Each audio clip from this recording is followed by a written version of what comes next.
Restoration Plan, or better known as SERP, and we'll explore some of the long-term challenges in achieving the goals of the SERP. Let me begin by asking unanimous consent that the chair be authorized to declare recesses during the hearing. Without objection, awarded. I also ask unanimous consent that the committee members not on the subcommittee be permitted to sit with the subcommittee at today's hearing and ask questions, and without objection, so ordered. As this is a hybrid hearing, I want to remind members of the key regulations from the House Committee of Rules to ensure that this hearing goes smoothly. Members must be visible on screen for purposes of identification when joining the hearing. Members must also continue to use the video function of today's software platform, Cisco WebEx, for the remainder of the time they are attending this hearing unless experiencing connectivity issues or other technical problems. If a member is experiencing connectivity issues or other technical problems, please inform committee staff as soon as possible so you can receive assistance. A chat function is available for members on Cisco WebEx platform for this purpose. Members can also call the committee's main phone line at 202-225-4472 for technical assistance by phone. That's 202-225-4472. Members may also not participate remotely in any of the proceedings that may be occurring simultaneously. It is the responsibility of each member seeking recognition to unmute the microphone prior to speaking.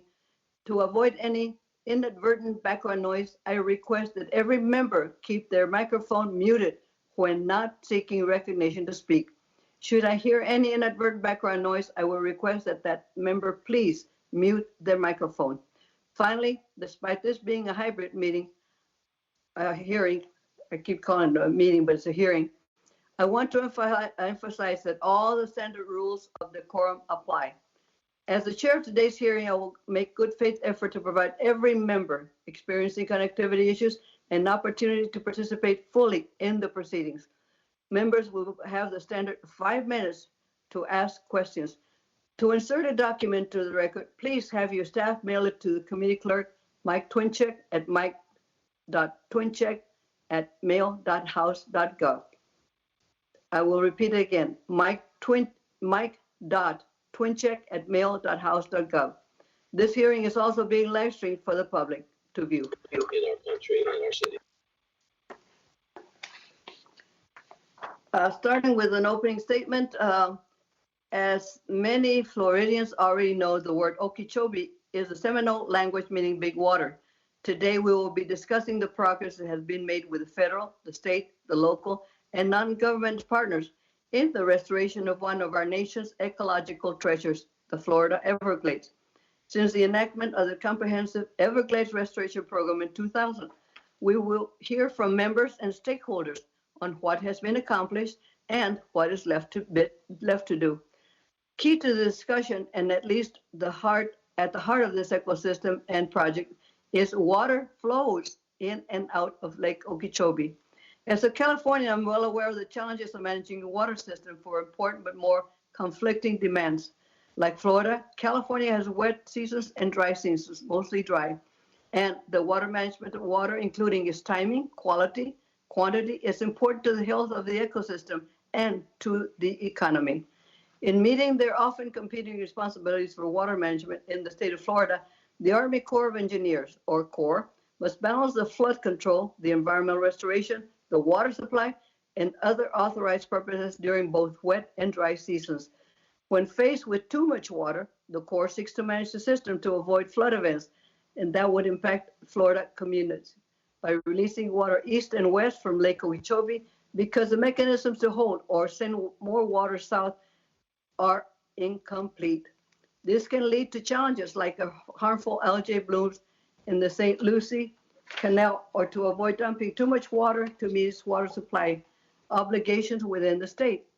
Dry events can lead to not enough water heading south, including to the Everglades National Park and the Florida Bay. 5 years ago, an extremely dry season and less water south contributed to the massive 40,000 acre seagrass die-off in the Florida Bay. The system is only now rebounding after 5 years. Vice Chair Mark Cassell-Powell is already proven and tireless leader for the restoration of the Everglades and for the health of the Florida Bay. Thank you, Debbie, for hosting us last year in Isla Morada. Great trip, where we were able to tour and see firsthand the work that has been done in the Everglades system. 20 years ago, this committee gave the Corps a massive responsibility to try and restore the historic river of grass that stretched from Lake Okeechobee to the southern tip of the state, and to do so within the context of a modern, economically vibrant, and diverse state of Florida. There have been many successes and a few setbacks along the way, but the goal of a comprehensive restoration of the Florida Everglades remains as important to the state as it ever has been. Today's conversation looks at this history, where things have gone well and the work that remains to be done. We must continue to look for solutions to protect this national ecological treasure. Thank you to our witnesses for being here today, albeit virtually, on this very important issue, and I look forward to your testimony. And at this time, I'm pleased to yield to my colleague, my friend, ranking member of the subcommittee, Mr. Westerman, for any thoughts he may have. Good morning, Chairwoman Napolitano. It's good to see you. It's not the same as having you here on the dais. I can tell you there's not as many candies and goodies floating around on the dais without you here. But nonetheless, it's good to see you on the screen. And thank you for holding this important hearing, and thank you to our witnesses for Zooming. I think that's an acceptable word in today's world, to discuss the water management and environmental restoration activities of the Army Corps of Engineers in Florida. Florida, like many other states across the country, faces unique challenges with regards to water management, water quality, including harmful algal blooms and environmental restoration efforts. To address these challenges, this committee authorized a Comprehensive Everglades Restoration Plan, or CERP, 20 years ago as part of the Water Resources Development Act of 2000. CERP is the largest ecosystem restoration project in the nation, covering 16 counties over an 18,000 square mile inland or area in Central and South Florida. The CERP framework seeks to restore the Everglades while balancing water supply and flood mitigation for communities and stakeholders throughout the state. Individual CERP projects working as part of a system govern the timing, distribution, quantity, and quality of the water around Central and South Florida, including from Lake Okeechobee. This is an immense and complex undertaking. 20 years later, 9 projects have been congressionally authorized, with more on the way. After 20 years, it seems appropriate that we look back and examine the progress made thus far, hear from key stakeholders, and evaluate future challenges and solutions. Additionally, H.R. 7575, or WRDA 2020, was passed out of committee in July and passed the House of Representatives on suspension later that month. There are several provisions included in this bill that authorize new projects, amend existing projects, and clarify congressional intent for projects related to water management and restoration of the Florida Everglades. It is my hope we finalize this bill and send it to the President's desk this year. Finally, I want to acknowledge the hard work of Representative Brian Mast, whose district has been severely impacted by harmful algal blooms. I also want to acknowledge Representatives Webster and Spano for their work on behalf of their constituents in addressing water management issues in Florida. I look forward to hearing constructive ideas from our witnesses today on addressing Florida's water resource infrastructure needs, and I yield back.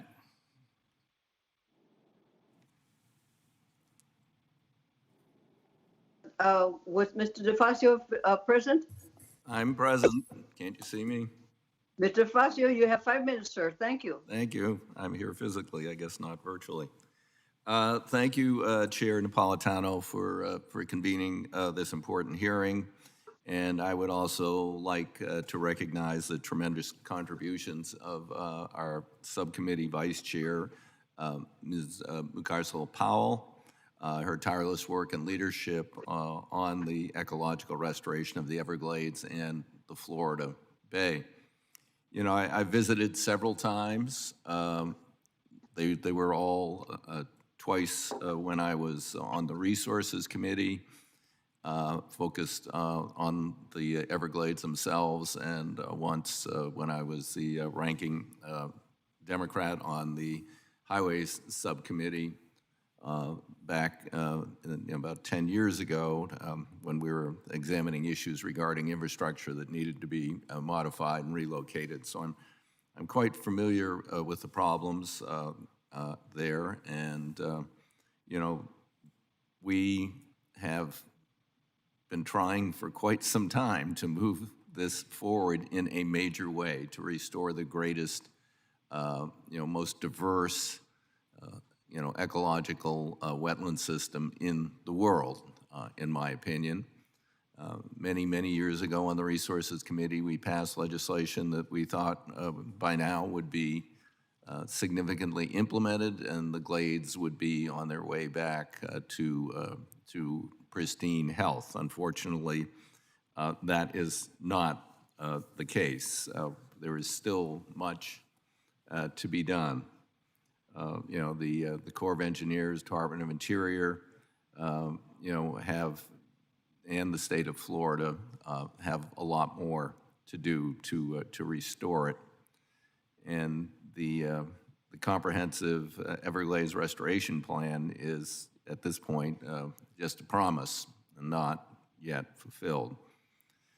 The H.R. 7575, this year's Water Resources Development Act of 2020, will continue the work on Florida water and in restoring the Everglades, particularly at the urging of Representative Powell, with several CERP projects included in the legislation. I'm proud of the bipartisan work that was done on WRDA 2020. It was unanimously approved by the House in July. I'm not aware of another major significant bill of substance that has passed this House in this acrimonious atmosphere unanimously. I think members from every district recognize the need for these investments, and I particularly want to thank Representative Sam Graves for his help with that, and we are attempting to work our way through the Senate at this point in time. The Senate doesn't do much except confirm judges these days, but we have some hope that we can get the WRDA bill done, hopefully even before Congress adjourns for the election. If not then, certainly in the lame duck session. With that, I look forward to hearing from the witnesses. I give back the balance of my time. DeFazio, and is Mr. Graves available? Sam Graves.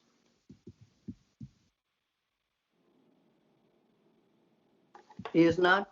Okay, we will proceed to the hearing from our witnesses who will testify. And thank you for being here. To all of you, welcome. On the panel, we have Noah Valenstein, Secretary, Florida Department of Environmental Protection, the Honorable Chauncey P. Goss, II, Chairman, South Florida Water Management District Governing Board, Elizabeth Jolin, Captain, the Bay and Reef Company of the Florida Keys, Gay Ritter, Assistant Director of Government and Community Affairs, Florida Farm Bureau Federation, Shannon Estenos, Vice President of Policy and Public Affairs, the Everglades Foundation. Without objection, your prepared statements will be entered into the record, and all witnesses are asked to limit their remarks to 5 minutes. Thank you. Now I'll proceed to recognize Secretary Valenstein. You may proceed. Thank you, Chairman. Good morning. My name is Noah Valenstein. I have the pleasure of serving as Secretary for the Florida Department of Environmental Protection. Thank you, Chairman DeFazio, Chairwoman Napolitano, Ranking Member Westerman, and the subcommittee members for the invitation to speak here today. I'd also like to thank committee members from Florida, Representatives Wester, Wilson, Mass, McCarcel, Powell, Spano, for their efforts to support Florida's environment and improve federal cooperation on a range of issues we deal here in Florida, since the environment is so critical to everything we do here in the state. And Chairwoman, thank you for your introductory comments, because I think that really hit on it from our meeting in Isle Morada more than a year ago. So thank you. Over the past 2 years, Governor DeSantis has been laser focused on promoting water management that not only sustains flood protection and water supply, but also improves water quality and supports desirable vegetation growth and ecosystem responses across Florida. Demonstrating his strong commitment to solving Florida's water challenges, he appointed the first state-level Chief Science Officer and Chief Resiliency Officer team anywhere in the United States. Florida's Chief Science Officer also chairs a team of leading scientists from across the state on the Blue-Green Algae Task Force, which the governor created to generate effective strategies and solutions to prevent, mitigate, and respond to harmful algal blooms in Lake Okeechobee and surrounding watersheds. The task force's first set of recommended policy changes was unanimously passed by the state legislature and signed into law this June as the Clean Waterways Act here in Florida. The legislation augmented DEP's authority to ensure protective standards and enhanced enforcement related to stormwater, wastewater infrastructure, and septic tanks, and agricultural producer compliance with our basin management action plans. More than ever, Floridians have united around the protection of our water resources, and DEP is committed to successfully implementing the most comprehensive water quality legislation that Florida has seen for over a decade. Unfortunately, all these efforts cannot guarantee an end to devastating releases from Lake Okeechobee. More flexible Army Corps water management policies and significant increases in large-scale water infrastructure and storage are critical elements to minimizing the future risk of detrimental discharges. Under the governor's direction, the state has been leading the effort to expedite critical Everglades restoration infrastructure, including work on the Central Everglades Planning Project and Everglades Agricultural Area Reservoir, the C43 and C44 reservoirs, and raising Tamiami Trail.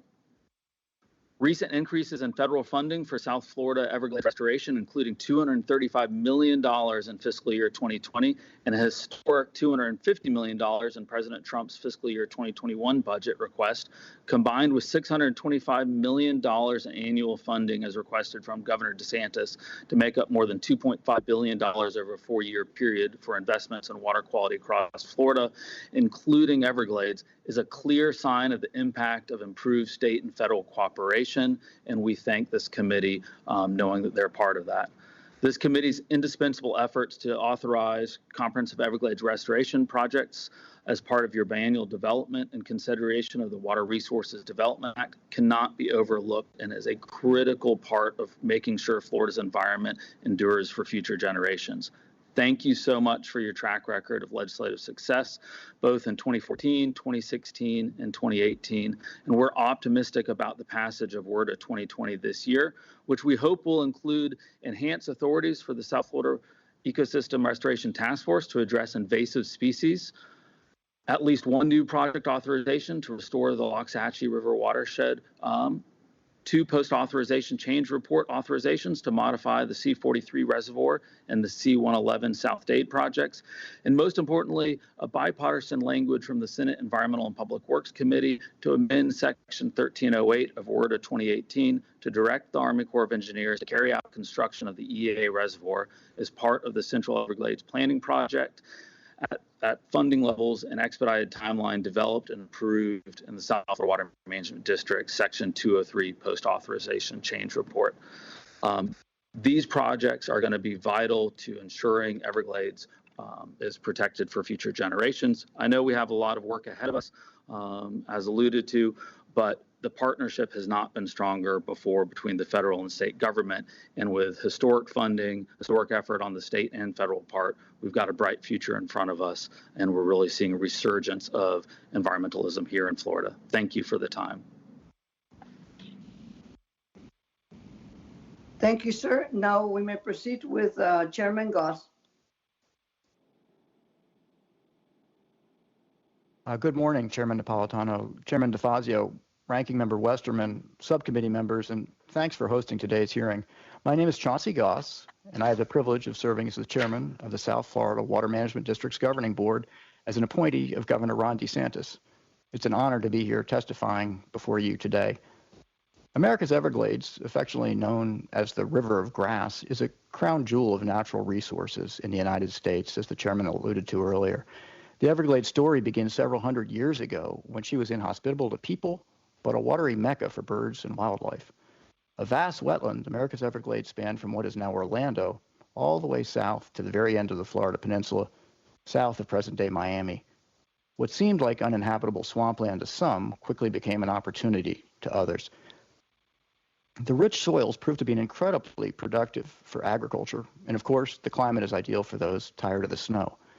But with the 60-plus inches of average annual rainfall during our wet season and intense hurricanes, it becomes clear that without proper canals to drain water off the land, flooding was going to be the norm.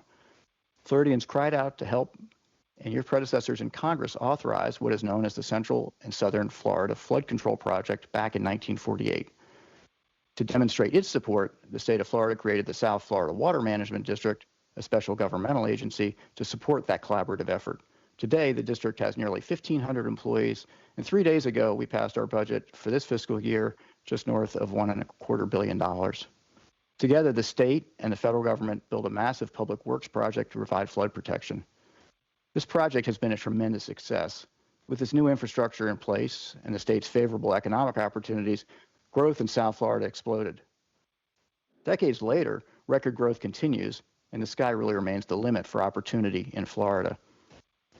But the replumbing of South Florida has also caused negative, unintended environmental consequences for our natural systems. Recent fish kills and seagrass die-offs tell us our waterways are imperiled. Wading bird populations are below their historic averages. And you might recall the toxic blue-green algae, massive red tide blooms we experienced when they garnered international headlines in 2016 and 2018. And I can tell you from personal experience, my community of Sanibel suffered intense environmental and economic devastation. 2 years ago, I would have stood before you and expressed my concerns without optimism. However, today, I'm pleased to report that the environmental and economic disasters did not go unnoticed, and thanks to your help, SERP is making significant progress to ensure we avoid harmful discharges to the estuaries while moving water south to Florida Bay, while providing flood control, and while ensuring our residents have enough fresh water. SERP is on the radar of the President, Governor DeSantis, this Congress, and the Florida legislature. We have momentum right now, and I'm confident that momentum can carry us through actually finishing our authorized and soon-to-be authorized projects. Within the next decade, with continued support and funding, key authorized SERP projects are expected to come online. The C-44 reservoir and stormwater treatment area will help protect the St. Lucie estuary from excess fresh water. The Caloosahatchee Reservoir will help meter out water to the Caloosahatchee estuary while the estuary needs a boost of fresh water, or when it does during the dry season. And our top priority, the Everglades Agricultural Area, or the EAA Reservoir Project, will be a game changer for South Florida by conveying more water south where it's needed. This is our chance to get the water right and to save America's Everglades. Funding and completing the SERP projects are how we do that. Together, we can reduce harmful algal blooms, ensure we have enough reliable, safe drinking water for Floridians and visitors, and continue to protect South Florida from dangerous floods. And the good news is you have a ready, willing, and able partner in Governor DeSantis. He's made it crystal clear to me and my fellow board members that the word of the day is expedite when it comes to Everglades restoration. The faster projects come online, the more flexibility we have in managing our water to avoid harmful and wasteful discharges to the east and west, and to move more water south. We recognize the status quo is unsustainable, and SERP, combined with intelligent operational flexibility, moves us from that status quo. Thanks so much for having me today, and please know that you all have an open invite to visit South Florida anytime to see for yourself what we're saving. Thank you, ma'am. Thank you, sir. Mr. Goss, this is very interesting. I would love to go back, and I will one of these days. But now we can go on to our next witness, Captain Jolin. You may proceed. Chair Napolitano, Ranking Member Westerman, Vice Chair McCarcel-Powell, and members of the subcommittee. My name is Captain Elizabeth Jolin. I have owned and operated a fishing and environmental tour business in Isla Morada in the Florida Keys for the past 20 years. Thank you so much for your time today. When you next visit the Florida Keys and book a charter with me, we will have a magical day. We will fish. We will spot dolphins, herons, egrets, and pelicans. We will explore the mangroves, and we will dive into clear waters to be charmed by a myriad of tropicals swimming amidst the corals. While we're on board, it is unlikely that we will discuss the wildly fluctuating salinity levels of the Florida Bay. We will not visit the 40,000 acres of dead seagrass in the bay caused by that very salty Florida Bay condition. And we will certainly not spend 1 minute in the nearshore ocean zone that's been suffocated by algae-laden Florida Bay water coming in on the tide. Finally, we will not discuss the future of the Florida Bay because it is in crisis. The Florida Bay receives a fraction of its historical water flow, causing it to be perpetually starved for fresh water. We're often chided in the Florida Keys for being laid back, and yet we can certainly recognize an emergency when we see one. And the Florida Bay is facing a very grave emergency. This Florida Bay emergency is certainly affecting my business, but more importantly, this emergency is affecting every business in Monroe County. There isn't a single job in the Florida Keys that doesn't rely on a vibrant and thriving resource. Teachers, policemen, restaurateurs, housekeepers, real estate agents, and yes, fishermen and women rely on a healthy Florida Bay. It is quite literally the foundation of our community. Despite this, I have confidence in our citizens, our scientists, and our legislators. Today's gathering strikes me as an indication that we can all clearly understand and quite possibly agree on these points. One, Everglades restoration is not about preserving the Everglades as much as preserving the economy of South Florida. Two, we have to manage the puzzle of Everglades restoration historically. That is, we can't solve the problems of one estuary to the exclusion of others. Three, politics must be put aside if we're going to find success in restoration efforts. And finally, we're running out of time. SERP was designed 20 years ago, and as of today, only a fraction of those projects have been completed. I sincerely hope we can find common ground to attach urgency and priority to restoration efforts. And I thank you for your time today. Thank you for your testimony, and I agree with you. But as you can see, politics has been kept aside in passing order because it was a bipartisan bill. Thank you very much, and I may take you up on that tour. We have next Mr. Ritter, but I understand you may be having some technical difficulties. Are you on, Mr. Ritter? Yes, ma'am. Can you hear me? We can hear you. Great. Thank you very much, Madam Chairman and committee members, for the opportunity to testify today.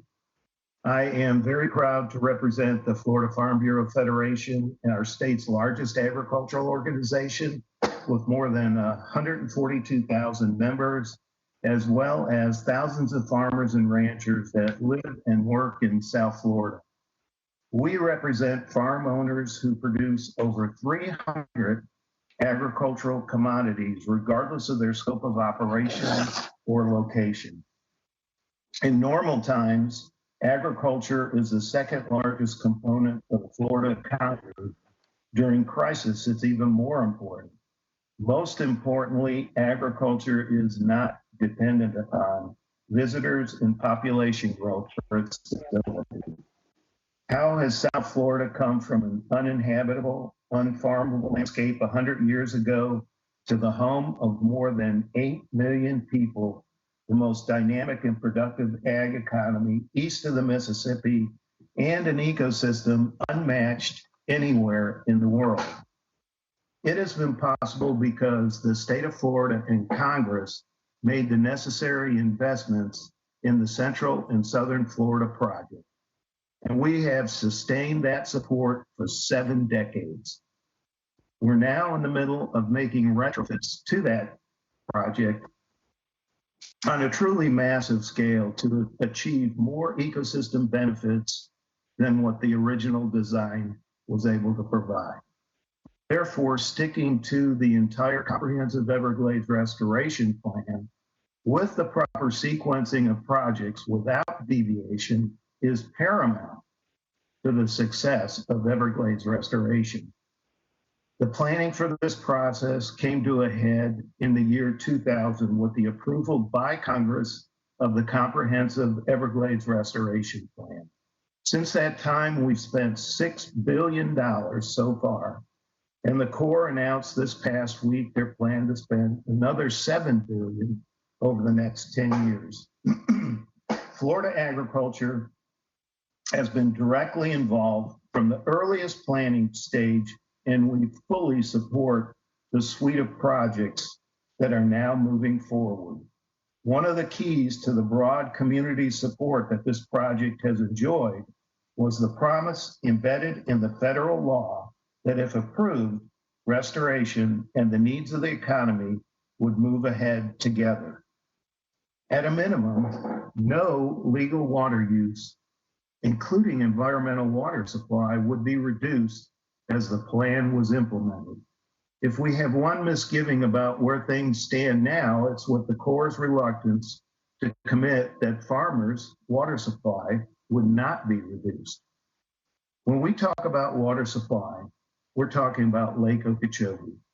The lake is a central feature in the South Florida water management infrastructure, and it provides flood protection, water supply, environmental enhancement, recreation, and navigation to all of South Florida.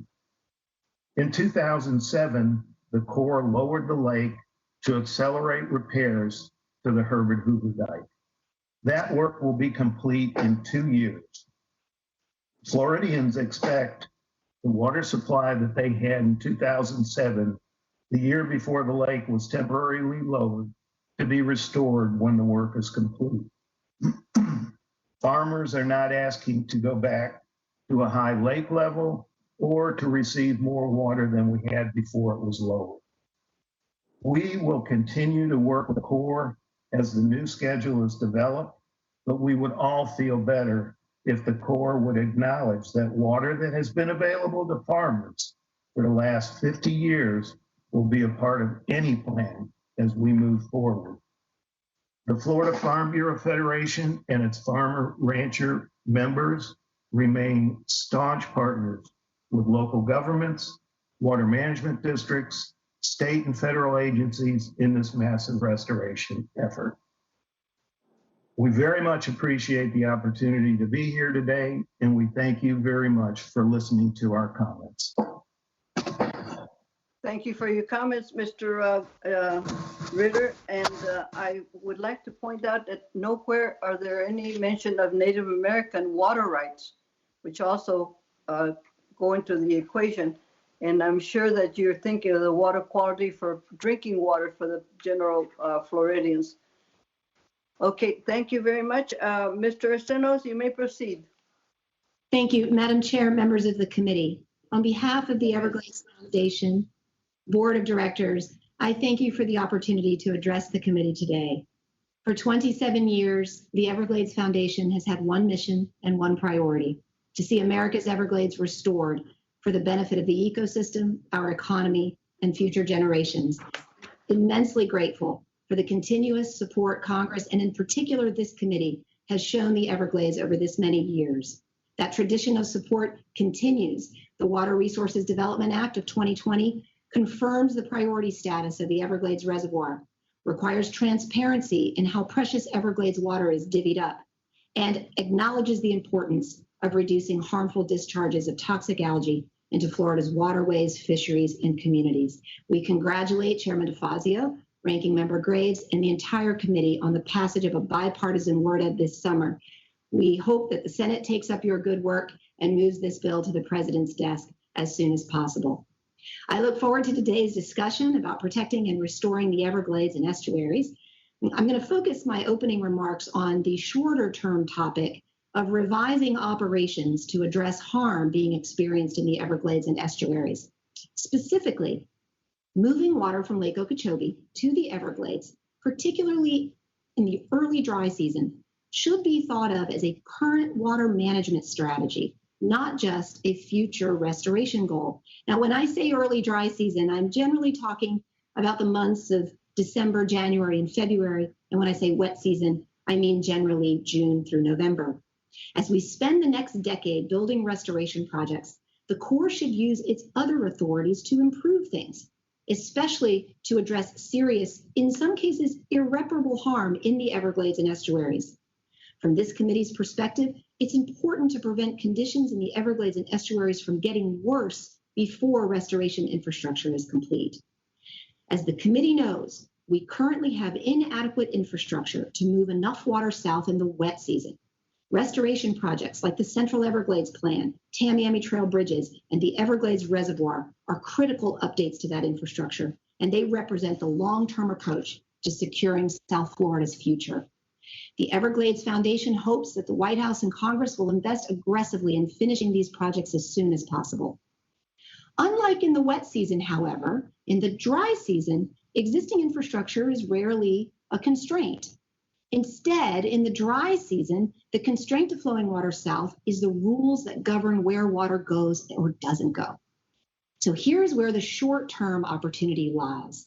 Because we are nearing the completion of the Herbert Hoover Dike rehabilitation, the Corps is revising the rules for operating Lake Okeechobee.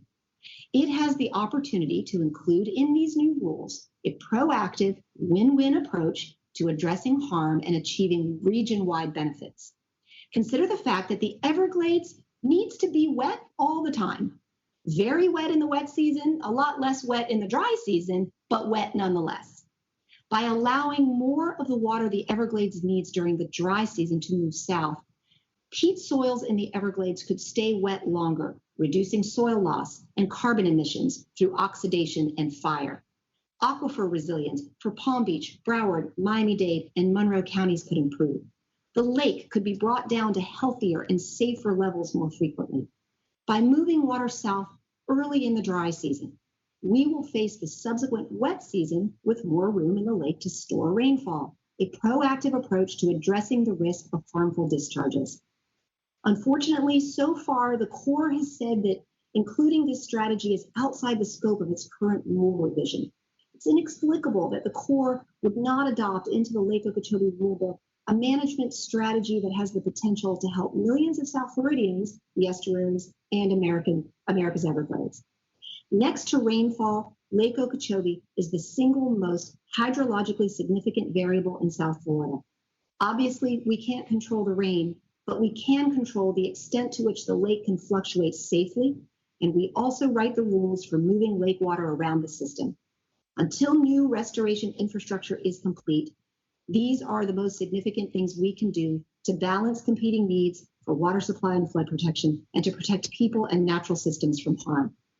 In closing, the lake must be operated to reflect modern values and the 21st century Florida economy, not only as restoration confronts the unintended consequences of our past, but as we meet the demands of our present and rise to the challenges of our future. Thank you. For your testimony, and now we will proceed to the questions from the members of the witnesses, and we will again use the timer to allow 5 minutes of questions from each member. If there are additional questions, we might have a second round, but I have another hearing on the Salton Sea, which is very important in California. And thus, I will begin the questioning, and my first question goes to Secretary Valenstein. Does the state of Florida continue to support the goal of full implementation of SERP? Does the state see challenges in full implementation? And what are some of the actions we can take to do this? Thank you. We are absolutely committed to the full implementation of SERP, and we are greatly appreciative of our federal partners. Again, as I mentioned in my both written and oral comments, we've seen a real surge of support for environmental issues here in Florida and water quality. We thank our delegation, and we thank Congress for supporting continuing to authorize projects in WRDA and continuing strong funding. Again, we've seen record funding from this administration and support from this Congress, and that is absolutely making a difference here in Florida. I think you've heard from every presenter. Right now is the renaissance of Everglades restoration. We have projects moving, we have groundbreakings, we have ribbon cuttings, and within the next 5 years, we will see a fundamental difference of how water movement in South Florida works, and that yes, is sir. To your thanks. You mentioned in your testimony the passage of Senate Bill 217, the Clean Waterways Act, in June. What does this law do to assist the challenges, and when will it be enacted? Sure. So one of the things we take very seriously here in Florida, especially under Governor Governor DeSantis is, as I mentioned in the testimony, we can't change the dynamic in South Florida without fixing discharges from Lake Okeechobee, which is a water supply and water control issue.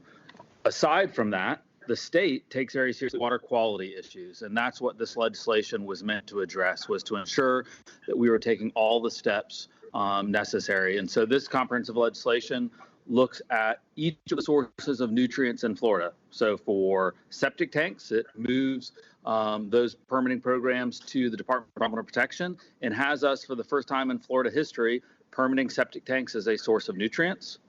It enforces against sanitary sewer overflows with a 100% increase in penalties for sanitary sewer overflows from utilities. It has us beginning to modernize what was already a leading stormwater regulatory structure in the United States, but has us modernizing it even more to look at ways in which stormwater infrastructure can capture and treat nutrients. And lastly, it has us taking strong steps forward in the management of agricultural sources of nutrients with much greater inspection authority enforcement against agriculture. And when will it be enacted? It has been signed into law. It was passed unanimously by both the House and the Senate, as you were mentioning, the broad bipartisan When will it support. be enacted, sir? The legislation is already enacted, so it was unanimously passed. It is enacted, and then each element of it is already moving forward. So some items, such as the 100% increase in penalties, were automatic. Others are beginning rulemaking now. Well, it'd be good to see what's in it to be able to determine whether it's going to be effective in the way we would like to see everything work together. But I'd like to ask you whether you have any role to play with the National Academy of Sciences and in the Everglades. I understand that every 2 years they do an assessment of the progress on it. Absolutely, Chairman. So we work with the South Florida Water Management District and have the relationship with the the National Academy of Sciences and the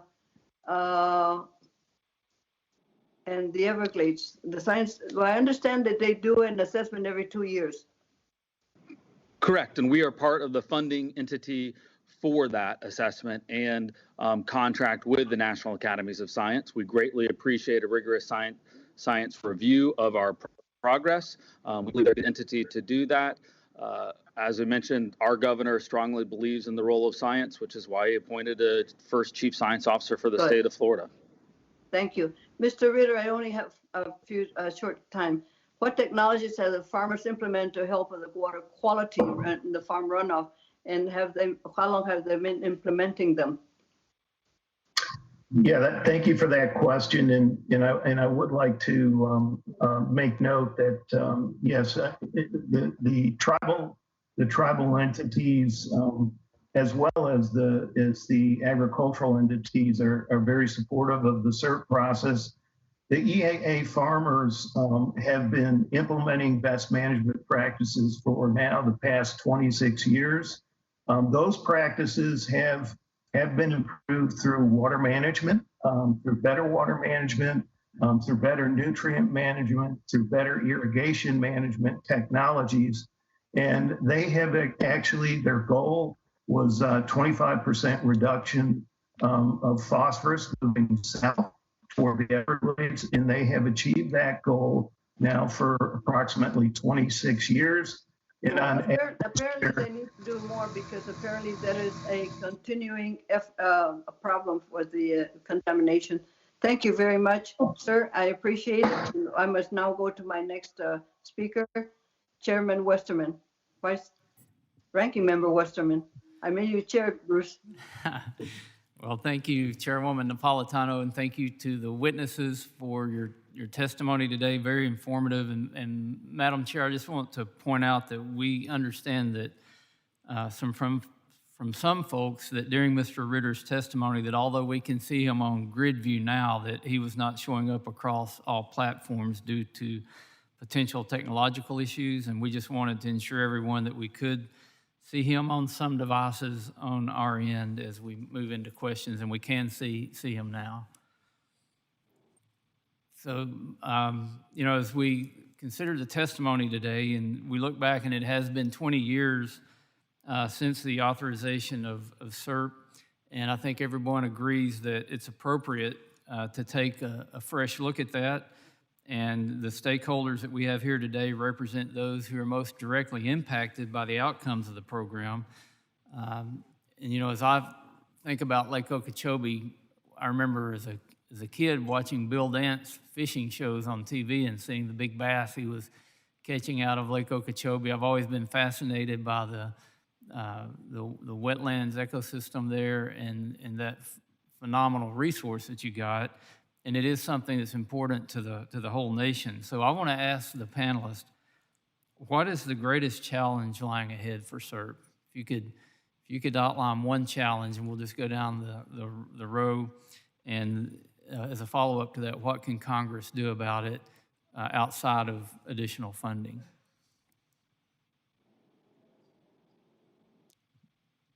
Sure. So I will start. Thank you. I think one of the most important things is removing regulatory burdens. And so any options, and you saw this with the authorization for the Everglades area, the EAA reservoir, where the state took a new approach to design the project in an expedited manner and then hand it over to the federal government. I think options for us to look at streamlining the partnership to allow us to get projects done, ask the basic question of what's the shortest distance between 2 points to get the project done and functioning to protect the environment and protect the economy. And we look forward to working with this committee and others to ensure that happens. Thank you. Who wants to go next? I'd love to go next. And you mentioned funding, and you said that was off the table, but funding. So we all know that one. I know.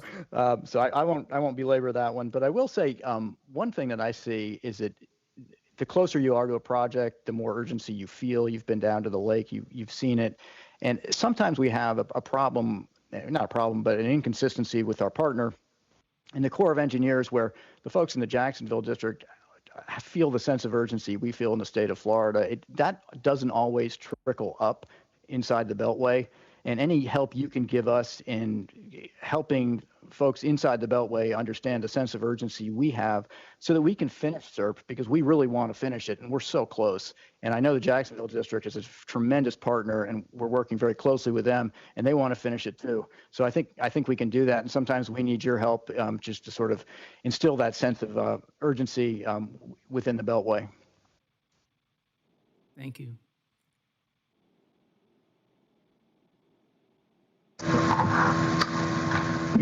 As Gary Ritter with the Florida Farm Bureau Federation, from our standpoint, we feel like one of the biggest challenges with CERP is maintaining the wholeness of water supply for municipalities, local governments, for tribal lands, for agriculture, while these projects are getting built and after they're getting built. So we feel very strongly that the water savings clause that was enacted by Congress in 2000 is extremely important to remain whole during the process and after the process. So that's one of the biggest challenges, and we think we can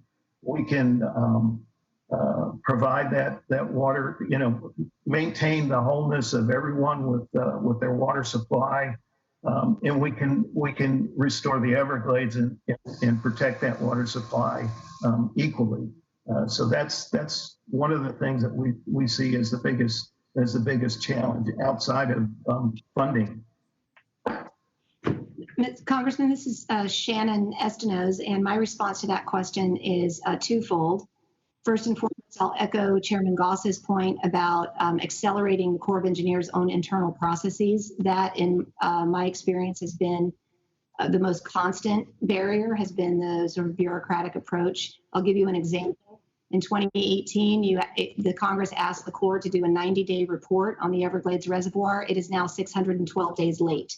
And so that's a perfect concrete example of what happens to us.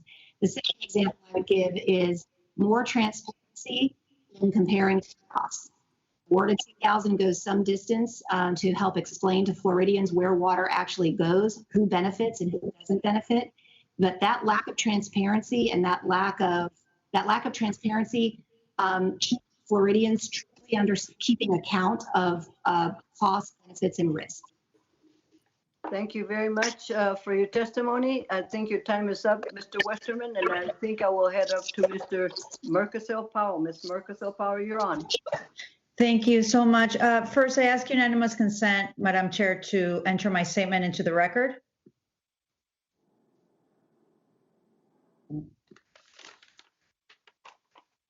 So Yes. ordered. Yes. Thank you so much.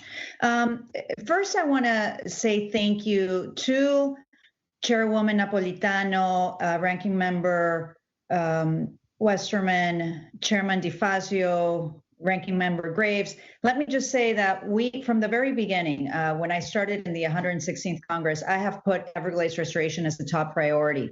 And working closely with my colleague Brian Mass and having bipartisan support, we were successful in passing the Water Resources Development Act, which actually addressed certain language in the bill that would expedite Everglades restoration. And it's critical for our environment, for the economy, for Florida. And I'm very proud to see that we have such a great group of witnesses that really are representing all the different groups so that we can have this conversation, this debate, so that the committee understands what we need to do, because we support absolutely agriculture, and we don't want to have any negative effects of protecting our environment and then not helping our farmers. Absolutely not. That's why we're having this discussion here today.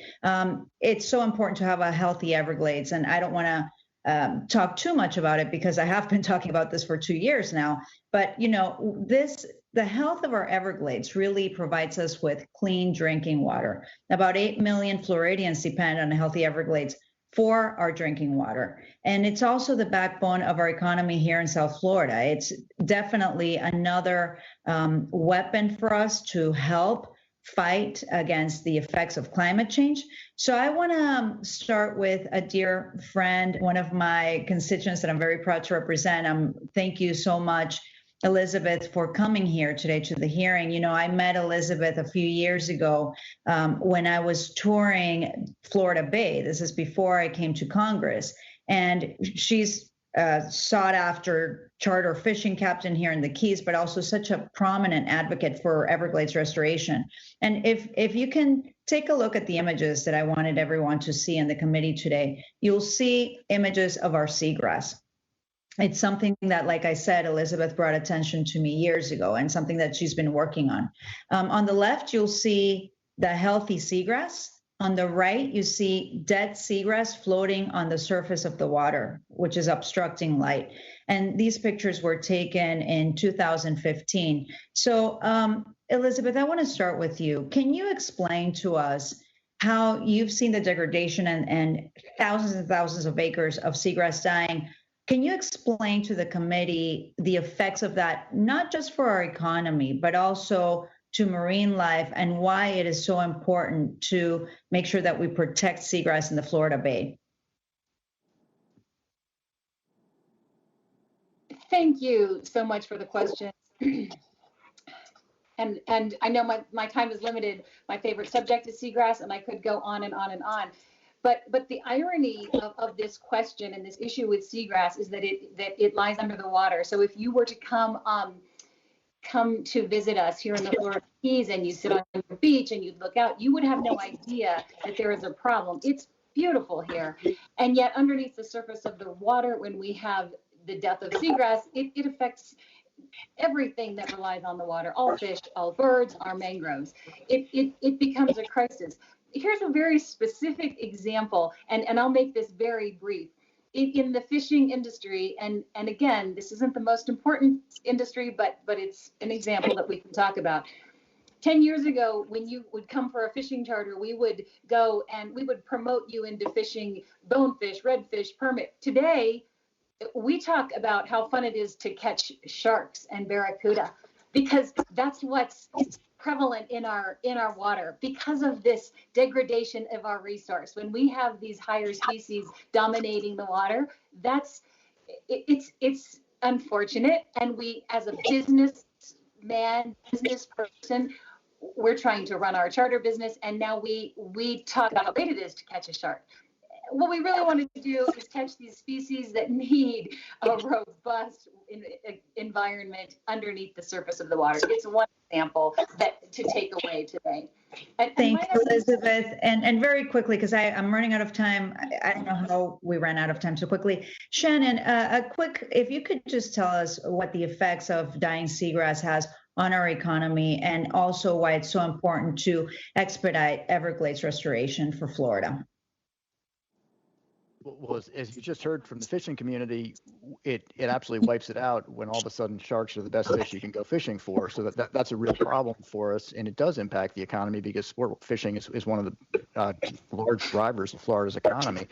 So it does impact it, and what we need to do is move that water south into Florida Bay, and SERP allows us to do that. So the faster we can get more moving with SERP, the faster we can get water to Florida Bay to try and solve that seagrass problem. Thank you. I'm out of time, Madam Chair. Maybe I'll have a second round of questioning later. Our timer is frozen, so we'll have to figure out how to keep time on it. But Mr. Webster, you're on. Thank you, Madam Chair. Appreciate you hosting this committee and for the opportunity to talk about an awesome place in our world, and that is the Everglades.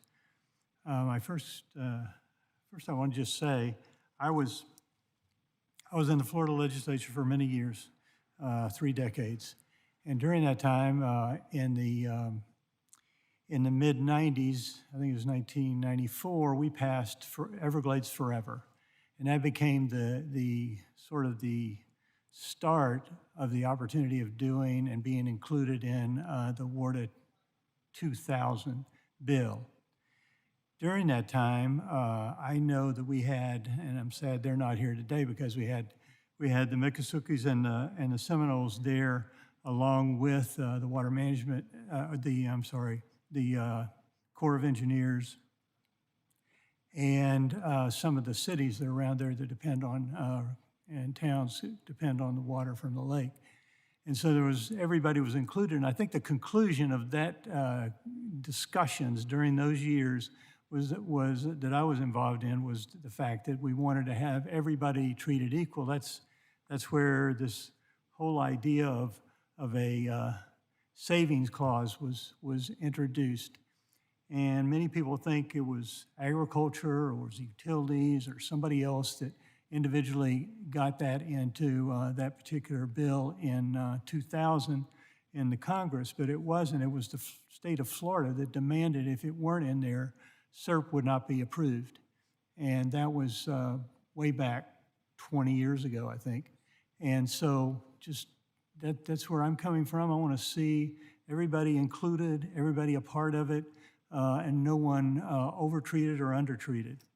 So my first question is to Secretary Valenstein. On April 15th, the Corps reported the Recover Lake Okeechobee Stage Performance Measure, and that was approved, and with scientists recommending that the minimum target level of Lake O would be 12 feet. Do you see any reason to believe that this analysis by these scientists was flawed in any way or draws any kind of incorrect conclusion? Thank you, Congressman, and good to see you. Good to see you. And certainly appreciate your service also in the Florida legislature.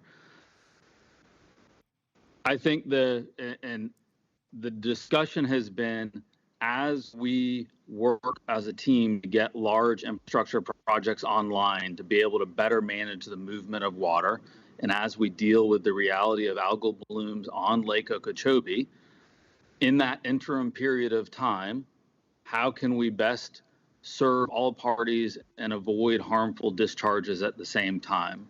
And so I wouldn't say that I disagree with anything in that analysis, but I also believe where we stand today, we have to continually reevaluate and look at every option we have to avoid discharges from Lake Okeechobee. And that certainly includes, very importantly at the moment, management of the height of Lake Okeechobee. And we appreciate the Army Corps of Engineers looking at options to avoid discharges through different management of Lake Okeechobee in the interim as we wait for large-scale projects to come online. And we believe we should, every day of the year, be reevaluating and not simply holding static on any prior analysis. Thank you. Mr. Ritter, I've heard and read here suggestions that made that a single agricultural commodity is impacted by proposals to upend 20 years of population. Wow. Anyway, here's a question. Here's just, it's been suggested that a single agricultural commodity would be impacted by water shortages. Is that true? Madam Chair, can we suspend the gentleman's time until we correct the technical difficulties?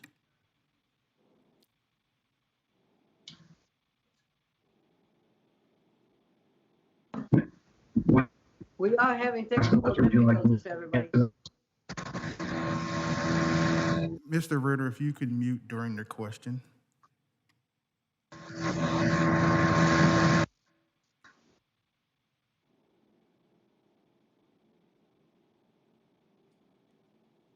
Madam Chairman, would you restore the gentleman's time?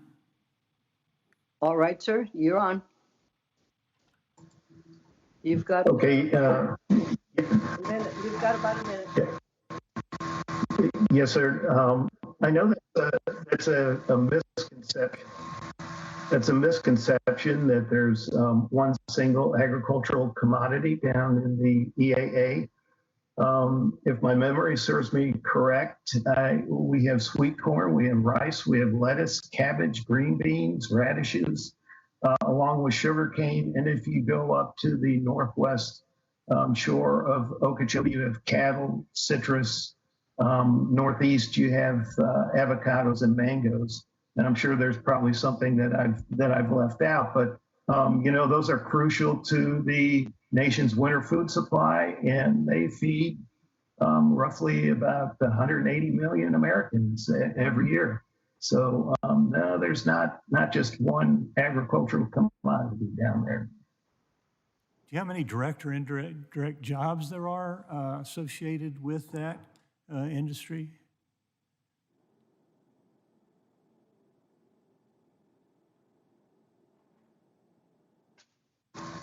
I didn't quite get the entire question. I didn't quite hear all of it, but I say the time has expired. I would say in terms of direct and. Your time has expired, Mr. Webster. If you will respond to the gentleman's question in writing, I'd appreciate it. I'm sure the staff would appreciate it. And we will go on to our next speaker. Ms. Eddie Bernice Johnson, you are next. You're on. Thank you very much, Madam Chairman. And thanks to all of our witnesses who are here. I'd like to ask unanimous consent to put my statement in the record. And at this time, I have no questions. I yield back. Thank you very much. We will consider those comments for the record, and we will move on to our next speaker, Mr. Massey. Mr. Massey, you're on. Thank you, Madam Chairwoman. I yield as much of my time as he might consume to my colleague and friend, Brian Mast from Florida. Thank you, Mr. Massey. I appreciate that greatly. And thank you for holding this hearing, Chairwoman and Ranking Member. I like to think that this is the Aaron Brockovich story of my community, because this is how we're poisoned year after year. And I don't want anybody to make a mistake. We are poisoned. The Corps and the EPA have both stated the water that we're discussing right now is toxic, to use their words. Now, I negotiated this hearing during the committee proceedings for the Water Resources and Development Act. a bill that is all about the Corps of Engineers and water projects, because a number of important policies to benefit all of Florida were stripped out of this bill in order to benefit one industry. This was done in the late night hours after months of bipartisan negotiations, Representative Mercousal-Powell and myself working on this, and others.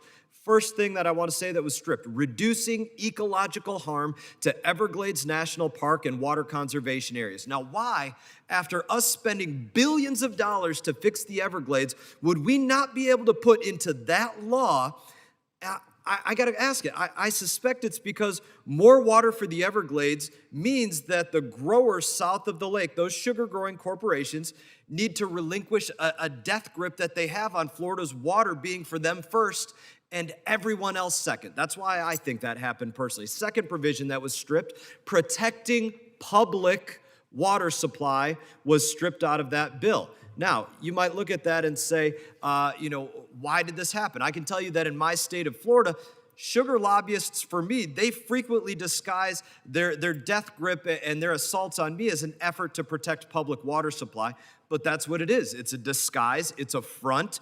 When we wrote protect public water supply in law, they fought and they had it stripped out. Another provision they had stripped out: opposed protecting the integrity of the Herbert Hoover Dike. We were not allowed to state in law, protect the taxpayer-funded dike that protects people, that's operated by the Corps of Engineers. That's probably one of the stupidest things that I've heard since being in Washington, D.C. And beyond this, God forbid that I ask the Corps not to send toxic water into my community.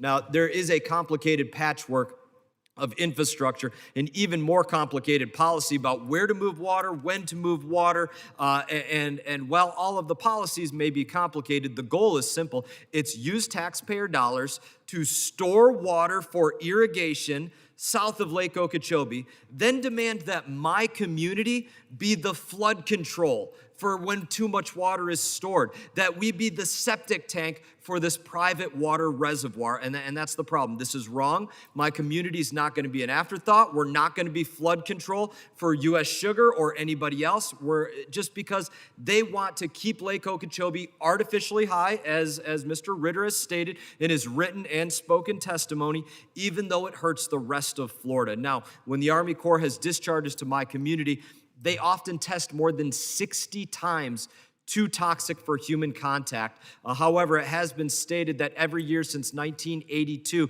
those that have needed water have gotten every drop of water that they need. My community, 9 of the last 12 years, have gotten toxic discharges. So 3 out of every 4 years, we're getting poisoned because too much water is stored on that lake in the winter when the Everglades need it, the Caloosahatchee needs it, other places need it, and there's more than enough water to go around for all of those water uses. I say that this is the political equivalent to Stockholm Syndrome, continuing to manipulate water policy to benefit those that are holding our state hostage right now. Again, winners versus losers. I would say this also. In 2019, the Army Corps of Engineers, they changed the way that they managed Lake Okeechobee in the dry season, dropping its levels down before hurricane season. That makes sense to everybody.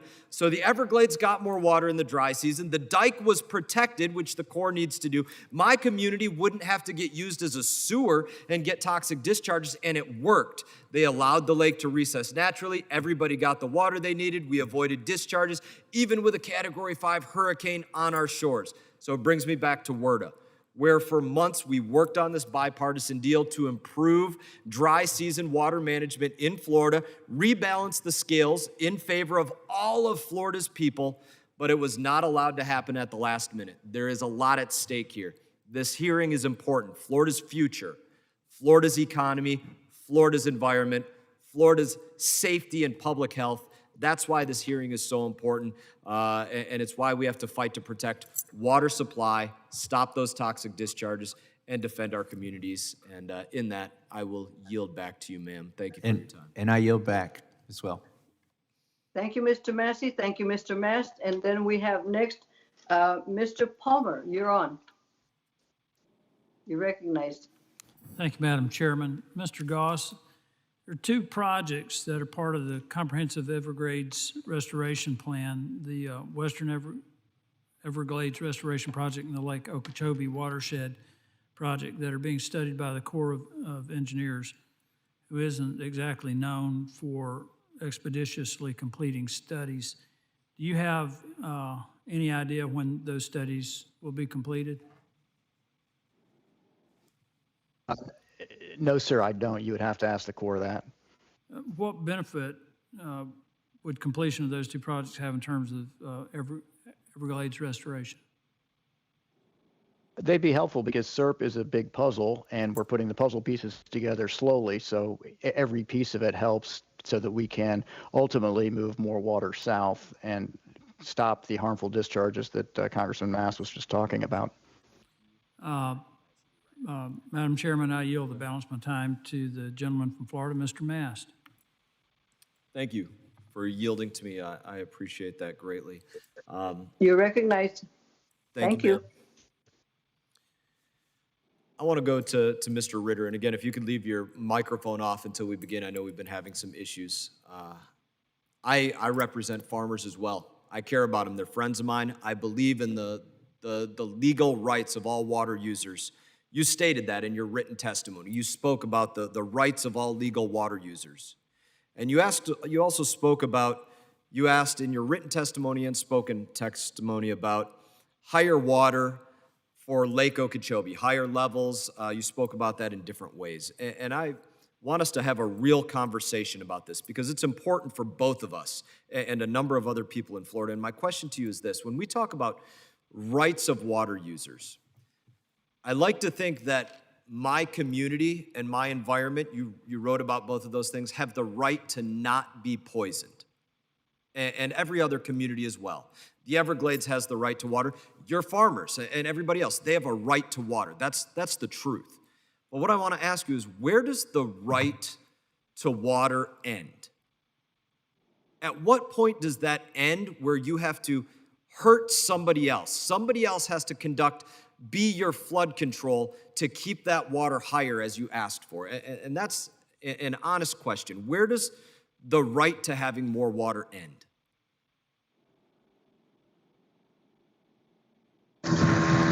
Congressman Mast, first of all, I appreciate your passion. I know you and I have probably spoke on a couple of occasions.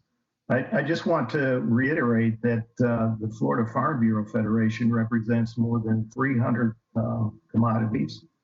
We have worked with municipalities, and I don't think we're really saying, and maybe we're saying the same thing. I don't think we're really advocating for higher lake levels. I think we're advocating for a more of a balanced approach to lake levels. And I think what we're asking for is the water supply rights that we have been permitted for. And there's a number of agriculture, not only south of the lake, but in the Lake Okeechobee service area that has permitted water through the Water Management District. And where that's does it all end, though, sir? That remain. At what point of hurting somebody else? At what point of having to have toxic, literally toxic, I could submit for the record from the EPA and the Corps of Engineers, they said the water that gets discharged is toxic. At what point of asking for more water, because you did ask for that in your spoken testimony, going back to previous higher levels, and you wrote it in your written testimony, at what point does that say, listen, we're hurting other people. We're stepping on the Everglades, the Caloosahatchee, and other communities have to get toxic discharges to have higher waters on that lake. At what point to you does that right end? Again, we're not asking for higher water on the lake. And when we get that water supply, remember that goes south. That does not go east or west. The farmers down in the EAA, I think maybe even Shannon referred to 70 billion gallons during the springtime. But if you look at that based on the 450,000 acres, irrigated acres down there, that's a pretty, in my mind, that's a pretty efficient use of water. And you're really not getting any of that So, sir, You're getting water. Remember, the Casunia River is sir, the in an high effort source to get an of answer, water. let's speak about this ambiguously then. I won't say you. In an effort to Mr. get an Mass, answer. your time is up. Oh, no problem, ma'am. Yes, ma'am. Yes, Mr. Palmer, thank you very much for acceding to Mr. Mass. And now, Mr. Mass, you're on for 5 minutes. Thank you, ma'am. I appreciate you recognizing me. So let's continue on this, sir. We'll speak about this ambiguously. At what point does the right of somebody to ask for more and more water end if somebody else has to get hurt to do it? My community has to get hurt in order for more water to stay on Lake Okeechobee, because hurricanes come, the dike gets put at risk, even though we weren't allowed to say protect it in our recent bill. At what point for anybody does that right end to ask for more water? Should it end if you have to hurt somebody else to do it? Not you, anybody. Again, Mr. Mass, I really appreciate your question, but the agriculture all around the lake is not asking for any more water. It's simply asking to remain whole with the permitted water that they have received from the Water Management District. Right, which is why I'm asking, let's talk about this ambiguously, sir. When does the right for somebody to demand or ask for more water end? Does that right end if you have to hurt somebody else to get it? Does the right to more water for somebody end if you have to hurt somebody to get it? Does that right end? Again, Congressman Mass, with all due respect, we are not asking for any more water. We are just asking for our permitted allocation that we have received from the Water Management District, that it's based on permitting, just like any municipality would get permitted, just like any development would get permitted. We're not asking for any more water. We're just asking to remain whole. Sounds like we're not going to get an answer to that question. I want to take a moment and submit, Madam Chairwoman, a couple of things for the record. One is a letter from the day of that hearing from the Florida Sugarcane League stating this: strongly opposed to all amendments that affect Lake Okeechobee and its surrounding areas. I would like to submit that for the record. That's a letter that went out that morning from the Florida Sugarcane League. I'd also like to submit what was the bipartisan agreement that we had worked on prior to that, discussing ecological harm to the Everglades, protecting the Herbert Hoover Dike, protecting public water supply. I'd like to submit that as for the record as well. I appreciate that. So ordered. Would ask this question to you, Mr. Goss, and to the others on this panel. Maybe you could answer that question to me. When does the right for somebody to ask for water end? Does it end if you have to hurt somebody else in order to get it? What? Oh, sorry, I was on mute, sorry. Madam Chairwoman, I think you're not muted. I'm sorry, Congressman Mass, was that to me? Yes, certainly to you, Chairman Goss, but to the other panelists as well. Does that right to ask for more water end if you have to hurt somebody else to do it? I don't know the specific answer to that, but I do know that our consumptive use permits do state that you don't get water when there's a drought. You're not guaranteed to water, and there's a beneficial use associated with that. So that may be sort of a backwards answer to your question. Mr. Mass, this is Shannon Estenos. What I would say is follows up on Chairman Goss's point. In the state of Florida, you don't have a right to water. You have a permitted use that stops where your use is causing harm to the resource. It's called the no harm standard. And you don't have a right to use water under a permit if it is causing harm. And what's happening here is that the current rules, they tend to do two things. They tend to hoard water in the lake during the dry season, particularly the early dry season. They hoard water in the lake so that it's available primarily for the Lake Okeechobee service area late in the dry season. Mr. Ritter referenced the 70 billion gallons as if it were a reasonable amount of water, but you need some context for that. 70 billion gallons, first of all, is a half a foot off the lake. It's a little more than half a foot off the lake. In the 7 months prior to that 70 billion gallons being taken, Everglades National Park and the Central Everglades were given almost basically zero water, to the point that Everglades National Park by April caught on fire because water had dropped 2.5 feet before the ground surface. And one of the two major canals going into Broward County, my home county, population 2 million, was being rationed. And yet March and April, the Everglades agricultural area took that 70 billion gallons of water. And those were conditions, Congressman, that were moderate to mild drought, not even a severe drought, and we suffered those kinds of impacts. Time is up, Mr. Mast. Thank you, Chairwoman. You're very welcome. I thank you for all your participation, and I'd like to add just a little bit of my own in concerning water. You talk about permitted allocations. In California, we have an issue too, because it's wet water and it's paper water.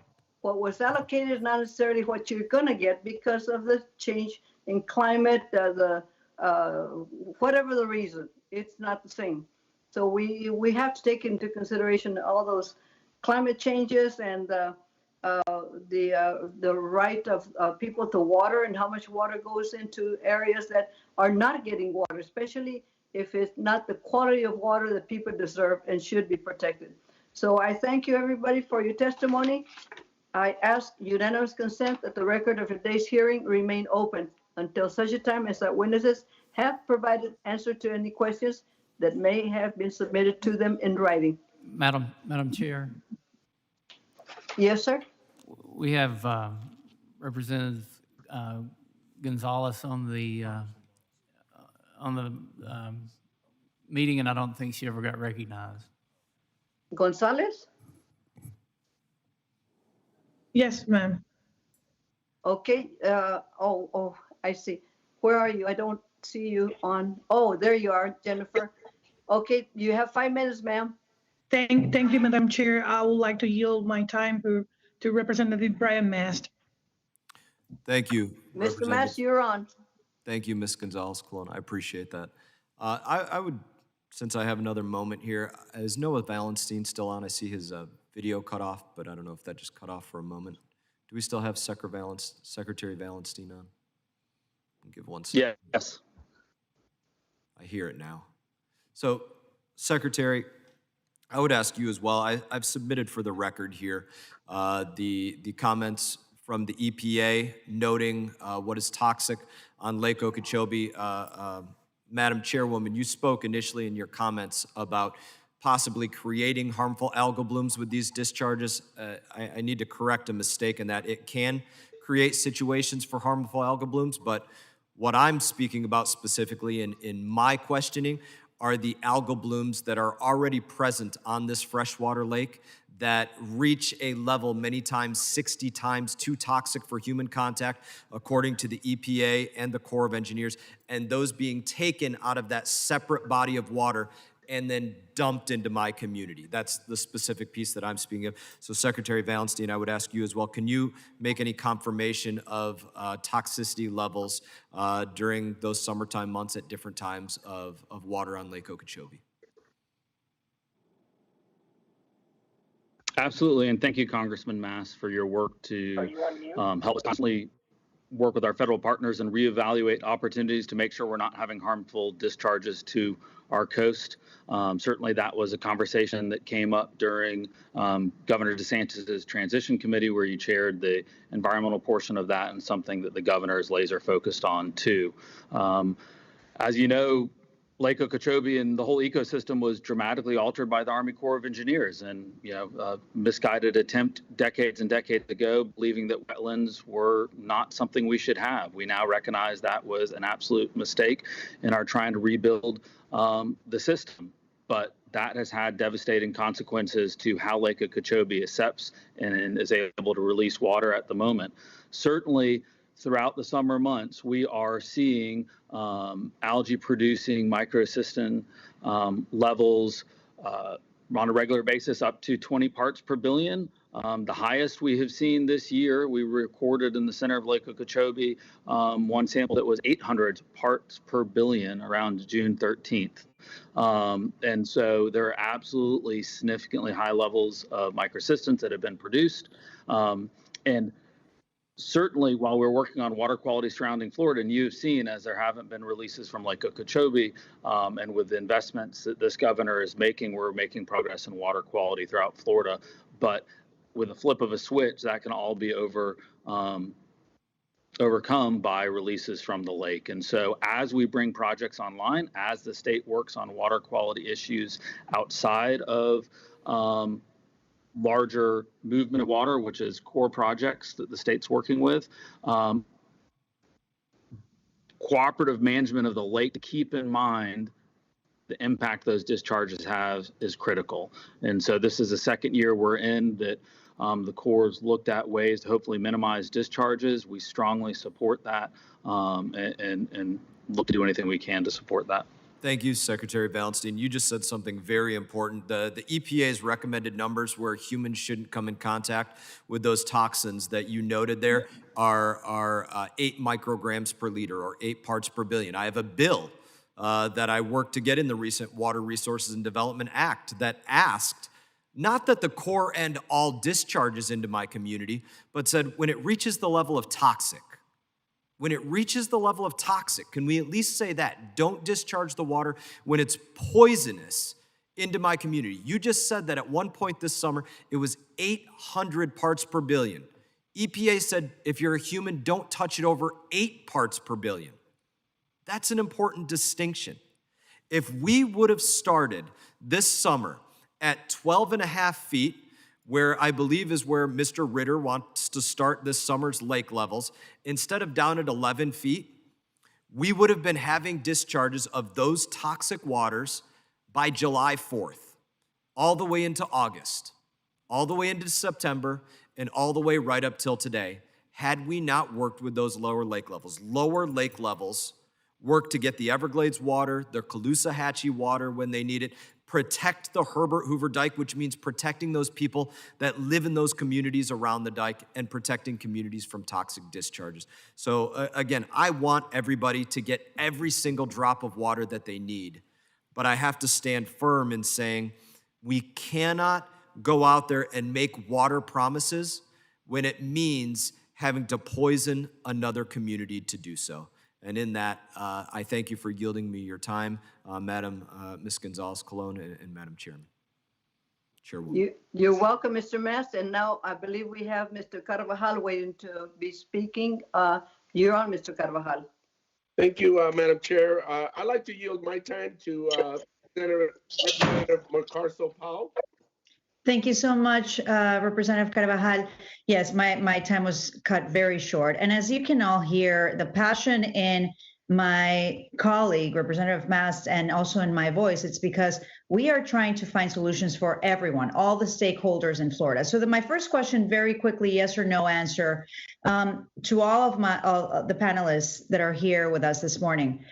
Do you think that the status quo as it stands today, the way that the lake is being managed, is acceptable? Ms. Jolin, Elizabeth. No. Ms. Estenos. No, Congress. Secretary Valenstein.